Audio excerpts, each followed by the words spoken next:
Yes, yes. We are in Seoul Community Radio station in Itaewon, so we'd like to have a very head of a Varia Instruments. Simon, please introduce us, who you are, and your journey of Asia at the moment. Yes, my name is Simon. I'm one of the guys behind Varia Instruments. We're building professional DJ mixers, such as we can see here, and also turntable weights. And currently, we're on a promotion trip through Asia. So we're 2 weeks in Korea. After that, we go to Japan to present to people what we're doing, and also, much more important, to get new inspiration. Okay, I know you guys are like expand your business and your product a lot nowadays. I remember first time when I saw a Varia instrument mixer, it was like, wow, it sounds really good. And then I found out some of my friends started ordering it, and then some of my favorite musicians have started ordering it. And then I wonder, like, who's the one of the most like memorable musicians that or DJs or producers that used Varia instrument mixer? Um, that's a good question, and you might expect that I'm telling big names now, but sometimes it's not even about like the range that a DJ has, but about the very person. So we're happy that all the customers order directly at us, and a lot of them are coming by to our workshop. So, sometimes it's just a heartwarming person that is coming by, and you think, oh, wow, that was amazing meeting with a like minded person, with another DJ, a music lover, audio enthusiast. So sometimes it's not even about the name, but of course, if Ricardo Villalobos is ordering a mixer, that makes you proud and makes you happy, and it's cool that the word is going out. So yeah, it's a big variety of different people. I saw some of an interview of you that you described people who wants to buy Varia, they can just go into your workshop and then you guys welcoming any customers who visit there. And then you also make food for them or something. You said it before. What kind of food you're making for your customers? Yeah, I mean, our workshop is pretty small and there's a nice kitchen, and it's a lot about passion at Varia Instruments. So if somebody wants to pick up the mixer, it's like, yeah, why not coming, have lunch with us, drink a coffee, or if it's afternoon, maybe even a beer, and let's get to know each other. So yeah, that's more the kind of thing. Marcel, my business partner, he's an excellent cook. I'm still working on it. But yeah, sometimes it's pasta, sometimes it's even Swiss fondue. So yeah, just something in the stomach that's good for the body and soul. Yeah, I guess same with the music too. It becomes somehow like nourishment for our soul, right? And I like the way you guys have a passion with the music and technology too. So yeah, and then tell us more about your new mixers, RDM40. There's so many like let's say additional features compared to what you guys had before. And what was the design point of making this? Like, what was the like aim of making these?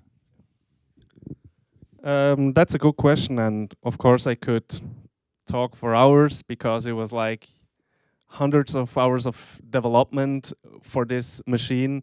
But the philosophy or the difference in philosophy to the RDM20, to our previous mixer, is that we have some extra features which are really comfortable, especially for club owners, for restaurants, or for DJs with a very big setup with CDJs, with turntables, even with live acts. So what's new is that we have a gain on the channel.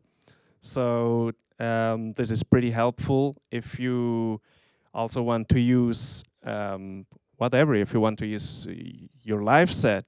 So you can work with synthesizers, drum machines, whatever. There's, as you can hear, there's a mic input. So with the gain of the mic input, we can really bring the microphone to the sweet spot. These are the biggest changes, and of course the main thing is that you have 4 channels instead of 2 channels on the RDM20. Yeah, it was a very interesting thing to see. You guys have also like a send and return. There was like, whoa, now we have something. And I forgot that. I thought it was the biggest changes. And the other thing is that, oh yeah, feel like I'm karaoke now. Yeah, you just hook up the external pedal here, so yeah, we can put some effects on it. And also, I was really, yeah, you just mentioned about gain control, and it means that you can also like overload your signal if you want it, right? So that was also another really nice feature, I think. But also, you made a like new RDM20 now, right? So what's the differences of that as well? And I saw you mentioned about like changing the circuits and everything. So can you just tell us briefly, what's that about? Yeah. I think you can see in the back of me there are these very near recordings of electronic circuitry. From time to time it's appearing, and that's the big changes. So the whole electronics are new from scratch.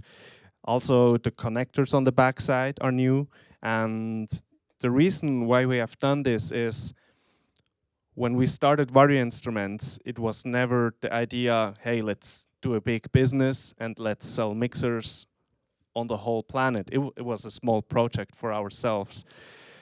So, as you can imagine, it was never the goal to make something that is super efficient in the production.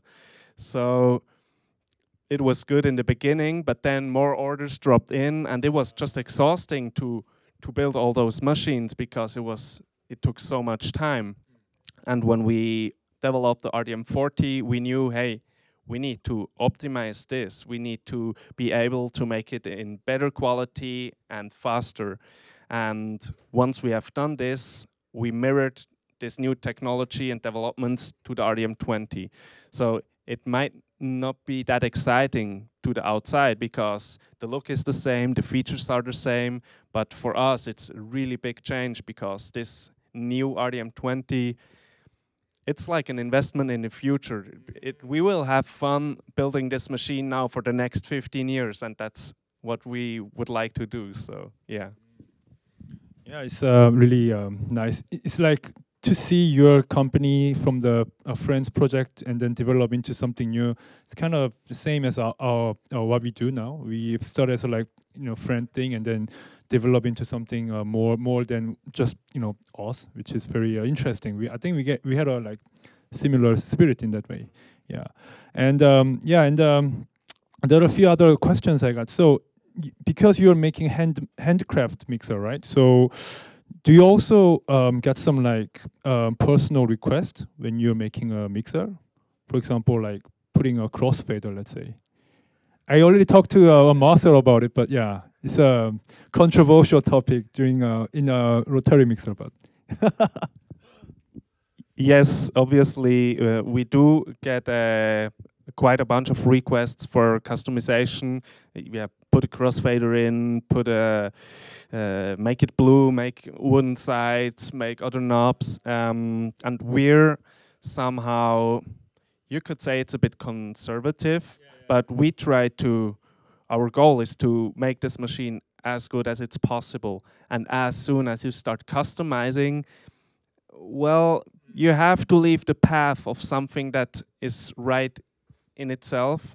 You have to improvise and make compromises. Maybe you need another knob for a new function, so you have to mill a hole in there where there should be no hole actually. So we try to really stick to the path and do it as good as possible. yeah, I think you guys already optimizing from the blueprint of this. So yeah, I mean, you're just like, yeah, I'm just asking like because I know you're from hip hop head. So when I think of like when hip hop oriented producer and DJ making something like a rotary mixer, it's very fresh to me. I know you are the other partner who's making music with you, he's a dancer, right? He's a house dancer, and you're from a hip hop like a boundary. So does it? How does that collaboration helps you to making this mixer? Yeah.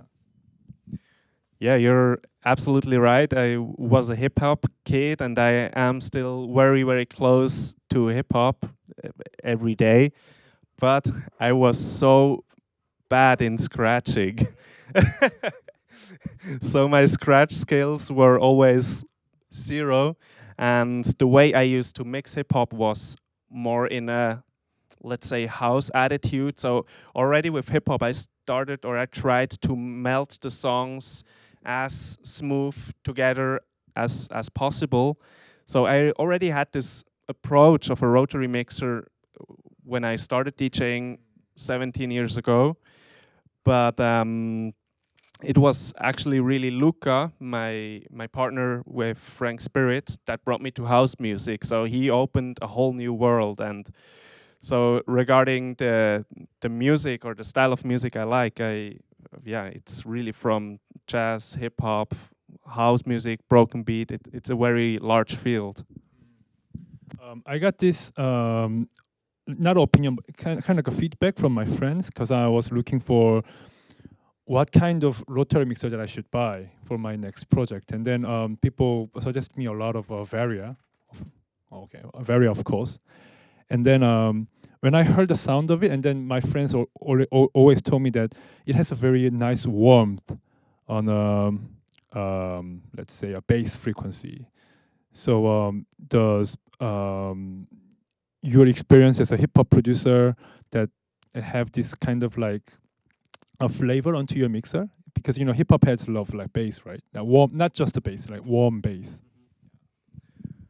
That's an interesting question about our philosophy, and we follow the path that a mixer should color a signal, a sound source, as less as possible. So the signal should travel through the machine as fast, as fluent, as neutral and transparent as possible.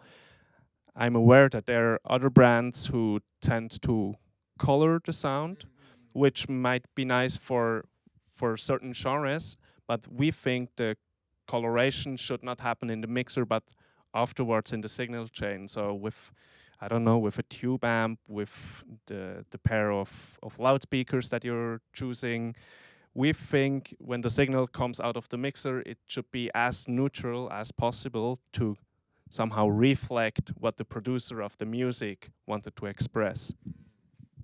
Wow, I really like these like strong philosophy of you guys have, and that's why it's really appealing to other people around the world to choose Varia. I made a poll on my Insta story one day. Should I get Varia or other rotary mixers? And then I think 70% of my friends choose Varia. Oh wow! Yeah, I was like, okay, cool. yeah, that's cool, right? Yeah. All right, so I guess we are maybe conclude this short interviews, and then is there anything you want to say at the end to the people who are watching Seoul Community Radio and to other countries as well who's choosing Varia in the future? Well, not really. I mean, there are a lot of good mixers out there. We're not the only ones, and yeah, everybody should pick what it feels the best for him or her. But of course, we're so grateful and happy to be able to do what we love, to release our passion or live our passion out, and we're looking forward to everything that's coming. So thanks for having us. Now, final question: if I go to your workshop next time, will you make a Swiss fondue for me? Of course. Then I should make you invite you to some Korean barbecue here. Then. Sounds good. All right. Thanks for the interview, and keep in luck